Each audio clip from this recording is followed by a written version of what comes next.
गोपालाजू का नमन आप सबको। गायत्री के विषय में आज दो शब्द बताऊं। बहुत छोटी सी ज़ुबान है, बहुत छोटी सी बुद्धि है। संभव नहीं है ऑडियो के माध्यम से या मौखिक रूप से या लिखित रूप से इसके बारे में कुछ बताना। अपने बुद्धि और विवेक से सोचिए, इसका अध्ययन मनन कीजिए। कितना विस्तृत, कितना विशाल सारी सृष्टि इसमें समाई हुई है। कोई संत, महापुरुष, कोई ऋषि मुनि ऐसा नहीं है जिसने के वर्णन नहीं किया है इसके विषय में, गायत्री के विषय में। और भारतीय आर्ष ग्रंथ तो भरे हुए हैं इसमें, भरे हुए हैं इसमें। तरह तरह के इसमें उल्लेख मिलेंगे आपको। इसमें भावात्मक हैं, इसमें भक्तिपरक हैं, इसमें दार्शनिक है, इसमें व्यवहारिक है। इसका अर्थ ही गायत्री का है मनन, विद्या, विज्ञान और विचार। ये प्राणों का परित्राण करने वाली विद्या है गायत्री। अगर इसके अनुष्ठान में जाते हैं, इसके पुरुष चरण में जाते हैं, 3 प्रकार के पुरुष चरण मिलते हैं इसमें: लघु, मध्यम और दीर्घ। लघु पुरुष चरण 9 दिन में पूरा होने वाला, मध्यम पुरुष चरण 40 दिन में पूरा होने वाला, 1.25 लाख के जब पूरे होते हैं इसमें, और 24 लाख के जब पूरा करने वाला दीर्घ पुरुष चरण, जो लगभग 1 वर्ष में पूरा होता है। हाँ, ये कठिन भी है और कठिन नहीं भी है। अगर मन में आस्था है, मन में श्रद्धा है, मन में लगन है, तो अगर लघु करेंगे तो 27 माला सीधे सीधे गणित के अनुसार 1 दिन में अगर पूरी करते हैं तो लघु पुरुष चरण पूरा हो जाएगा। इसी प्रकार से अगर 33 मालाएं करते हैं तो मध्यम पुरुष चरण पूरा हो जाएगा। और अगर 46 मालाएं प्रतिदिन करते हैं तो आपका 1 वर्ष का दीर्घ पुरुष चरण पूरा हो जाएगा। गायत्री त्रिपदा कहा गया है गायत्री को। भुवा, भू, भू, भुवा, स्वाहा की 3 वृत्तियां, ब्रह्मा, विष्णु और महेश, इन्हीं से बनी। इन्हीं से सरस्वती, लक्ष्मी और काली का प्रादुर्भाव हुआ है। अगर देवी भागवत पुराण में देखें, जिन्होंने अध्ययन किया है, स्वाध्याय किया है, तो उसमें स्पष्ट लिखा हुआ है कि गायत्री में 24 अक्षर, 24 अवतार, गायत्री के 24 देवता, 24 ऋषि हैं। दत्तात्रेय के भी 24 गुरु माने गए हैं। इसी प्रकार गायत्री के मंत्रों में अगर अक्षर देखा जाए तो 24 अक्षर मिलते हैं इसमें, 24 छंद हैं, 24 तत्व हैं, 24 देव शक्तियाँ हैं, 24 देवियाँ हैं, 24 बीज हैं, 24 विभूतियाँ हैं, 24 प्रतिफल हैं और 24 रंगों का वर्णन मिलता है इसके अंदर। शंख संहिता में अगर जाएंगे तो शंख संहिता में लिखा हुआ है कि समस्त पापों को समूल नष्ट करने वाली महाविद्या है गायत्री। सीधा सा, सरल सा। जो पुरुष चरण कर रहे हैं तो कठिन है उनके लिए, वो निमित्त जाप कर सकते हैं।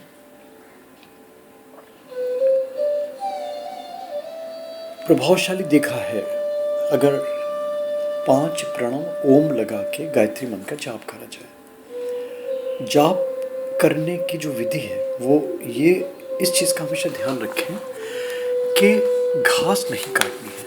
अंतः मन से एक नाद होना चाहिए, एक गुंजन होना चाहिए। नाभि से लेकर अनादि चक्र तक एक गुंजन हो, एक नाद हो, तब इसका प्रभाव दिखाई देगा मन में, शरीर में, आत्मा में।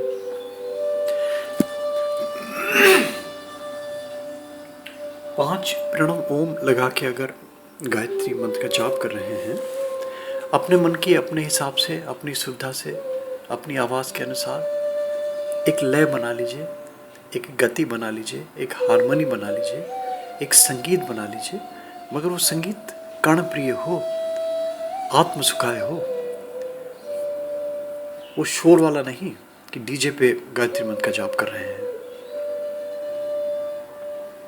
5 प्रणव ओम लगा के जो गायत्री मंत्र होता है, ओम भूर्भुवः स्वः, ओम तत्सवितुर्वरेण्यम, ओम भर्गो देवस्य धीमहि, ओम धियो यो नः प्रचोदयात्, ओम।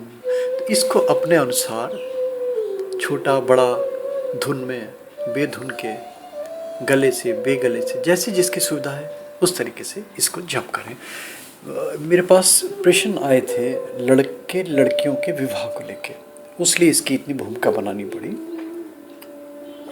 नवरात्रे आ रहे हैं, अगर नवरात्रे में कोई भी लगन से, श्रद्धा से 9 दिन में 24,000 का गायत्री जप पुरुषन पूरा कर लेता है तो एक अनुभूति होगी उसको क्या मिलेगा ये तो प्रभु जाने, मगर एक लगेगा कि कुछ ग्रहण किया, कुछ मिला, कुछ दैविक चीज़ें अनुभूत होंगी। इसको करके देखें।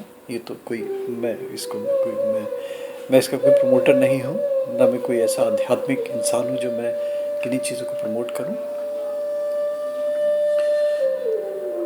लड़के लड़कियों के विवाह को लेके, लड़कियों का अगर विवाह है तो कात्यायनी का पाठ, कात्यायनी का जप, कात्यायनी का मंत्र, कात्यायनी का बीज, और अगर लड़कों का है तो नारायण का ध्यान करें, नारायण की पूजा करें, नारायण का जप करें, नारायण का बीज करें, नारायण के नाम जपें, नारायण का स्तोत्र करें, जैसे जिसकी वो है।